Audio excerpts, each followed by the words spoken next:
Ang ating mga magulang ay ang pinakamahalagang tao sa buhay natin.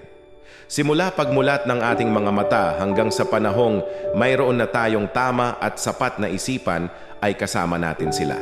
Sila yung nagpapakahirap makaraos lamang ang pamilya sa pang-araw-araw na mga pangangailangan. Ang ating mga magulang, gagawin lahat maibigay lamang yung mga bagay na makapagpapasaya sa atin.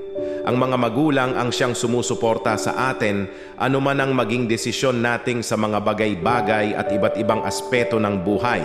Sila rin ang gumagabay sa atin parating na riyan matiyak lamang ang ating kaayusan. Ang ating mga magulang ang gumagawa ng paraan makapagtapos lamang tayo ng pag-aaral. Kahit anong hirap, titiisin nila para lamang sa atin. Sila rin yung unang taong parati nating karamay sa mga oras na mayroon tayong problema na hindi nating magawang solusyonan ng tayo lang.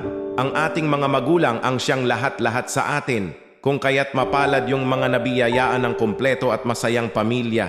Isang buong pamilya na magkakasama sa hirap at ginhawa, lungkot at kasiyahan.